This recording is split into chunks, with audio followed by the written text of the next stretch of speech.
Hey everybody, Tracy Brown here. I have tried to make this video a couple times, so maybe this is our day. So for those of you who don't know me very well, like I said, my name's Tracy Brown.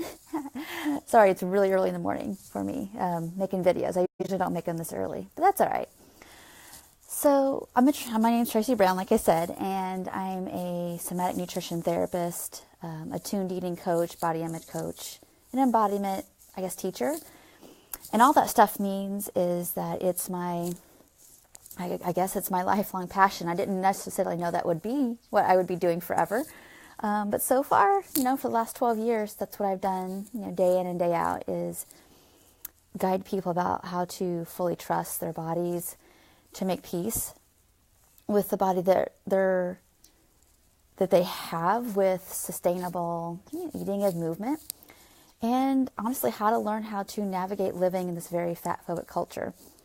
I also do a lot of trauma-informed work, which most of us have on some level. We're humans, and we've all been through some stuff.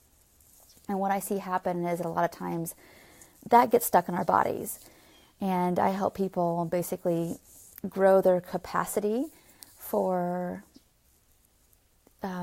riding the waves of emotion that come up when we have stressors, and helping people kind of unlock some of that stuff in their bodies. And why that's so important and relevant to food work is because a lot of times we've coupled up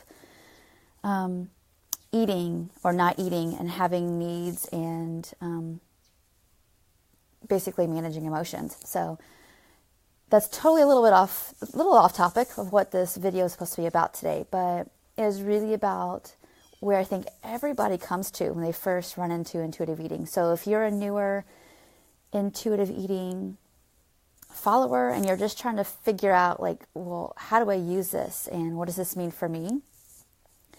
I think a lot of times, because intuitive eating is getting so popular, it is very often co-opted that if you eat intuitively, you will lose weight or you can manage your weight easier.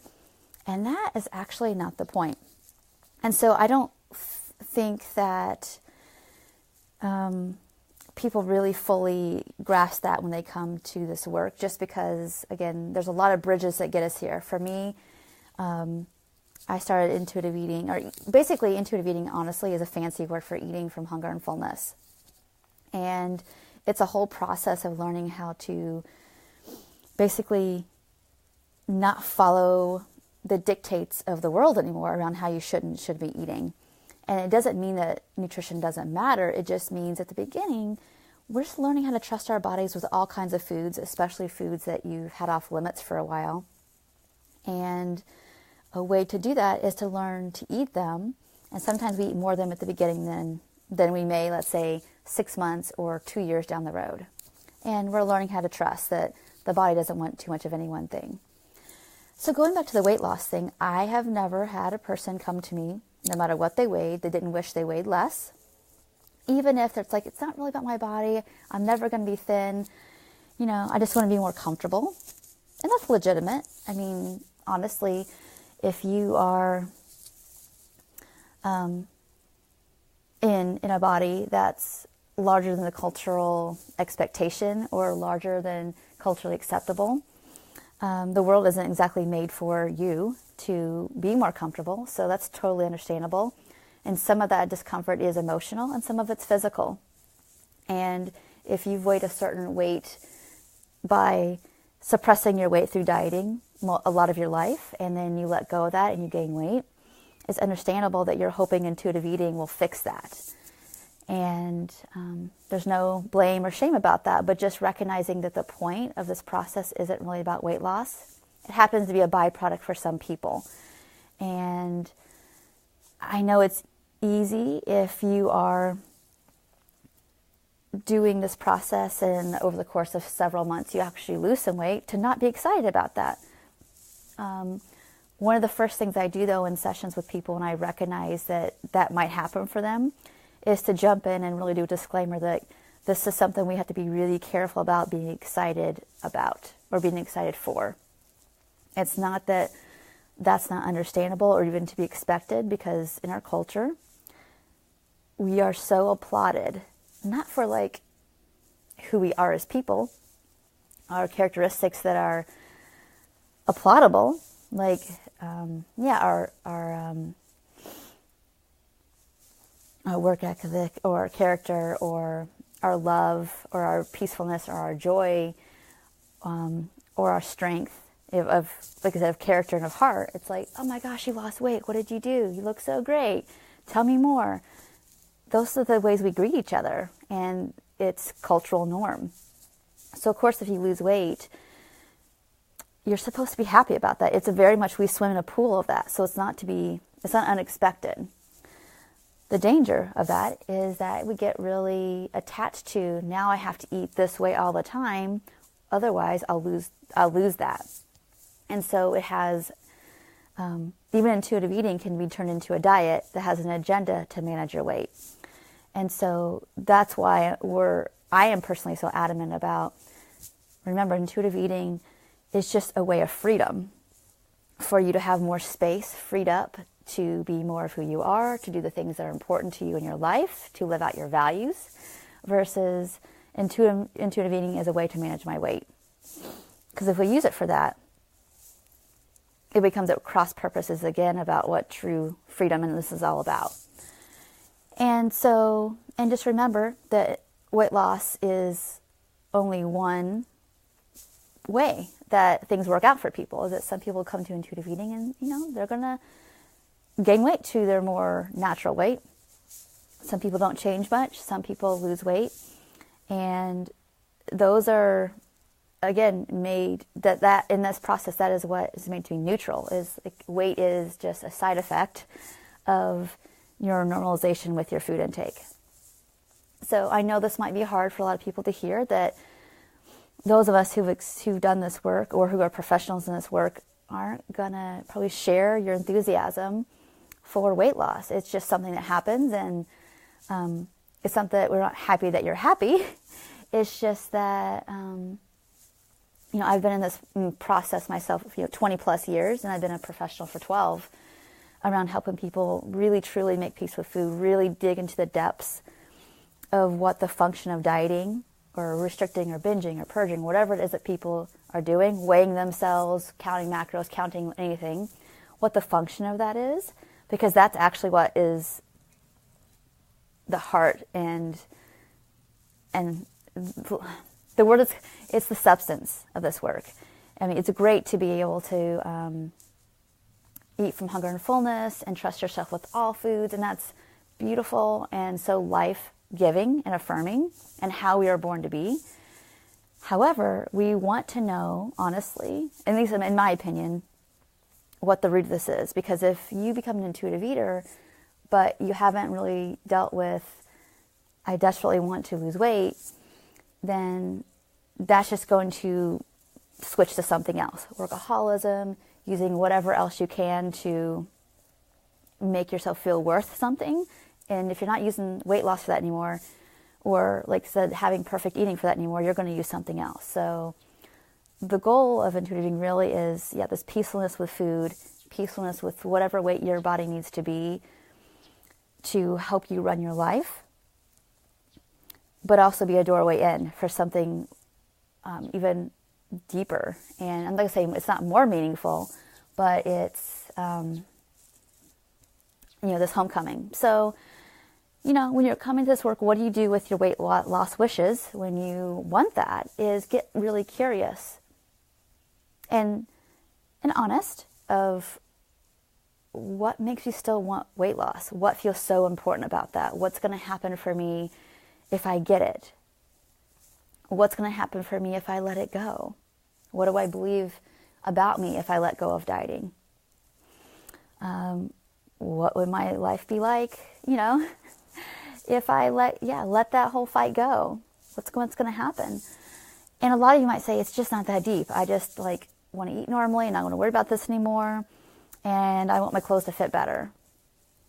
Okay, well, that might happen for you. But if you think, I'll be really honest, and I say this in a very impassioned and loving way, is that people who all of us who have ended up on some kind of diet were vulnerable at some point to feeling like this is what I need to do to fit in, to make somebody happy, to please somebody. And the somebodies are all different. It doesn't always have to be this big cultural thing. Sometimes it's just like my mom and I went on a diet together when I was 10 because we went to the doctor and the doctor said I better watch it. And sometimes that's where it starts. And it's not your fault. When you're 10, you are vulnerable to what the adults say and what the authorities say. And you don't have a lot of ego strength yet. And that's to be expected. And so sometimes we're just simply healing a rupture in trust around that. And then, of course, the continuous ones that we experience. And so, of course, maybe that is, oh my gosh, well, yeah, I thought I was supposed to lose weight because everybody told me I'm supposed to.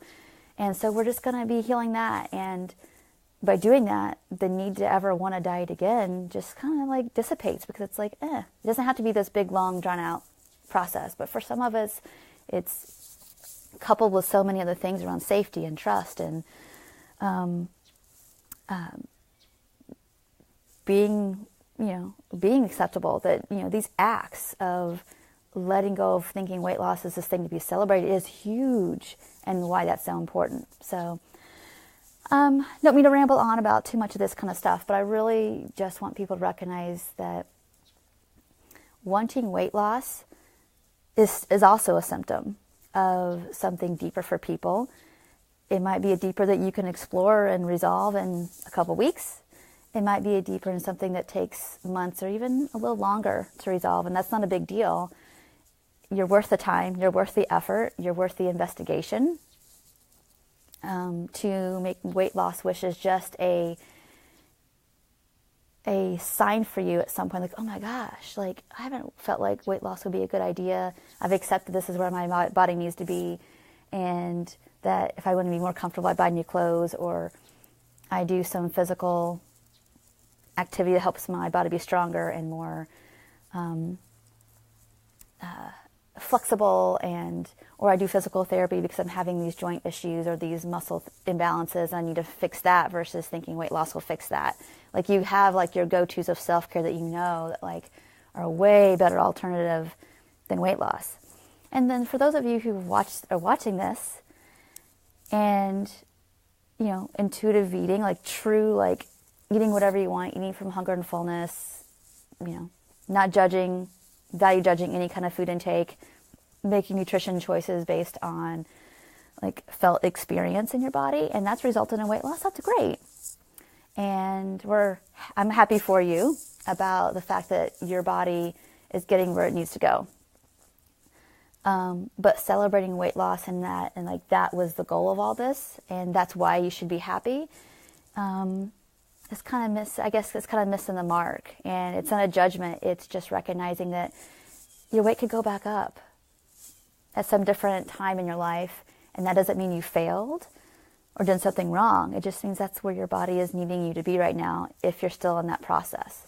Okay, so because bodies change, and that's why it's dangerous to think that like intuitive eating leads to weight loss, because it doesn't for actually a lot of people. It just leads to freedom in the long run. And so I'm hoping I got that point across today. And it's not meant to be discouragement, because there is so much hope in letting go of weight loss being the way that you can feel happy, and finding really true, deep, meaningful ways outside of weight loss for your life to have meaning and purpose and celebration. And I also recognize, this is kind of a part two, so I'm not going to go too deeply into this, but also recognize that you, not being excited about weight loss will make you different than most people, because we're taught that we should want that and we should celebrate that in each other. And so, know that, but that's the thing, is know that you're not alone. And there's lots of us out there. There's lots of these groups. I don't know how many posts about this topic around weight loss wishes, and grieving that and letting that go, and learning to be really satisfied and content in the substance of life will make you different, and not weird, but just different, because you've shifted the paradigm from external validation and working towards like being filled up with something, you know, bigger than you. And so I'll leave the video there with that hope, is that there's so many things to celebrate about all of us, weight loss being the least of them. So I'll talk to y'all soon, and there's going to be a blog post attached to this with just even more depth. If I can do more, that would be a service to this and to help you with navigating what it means to like not be excited about weight loss anymore, and finding your excitement and peace and happiness in something else. Thank you so much. Take care.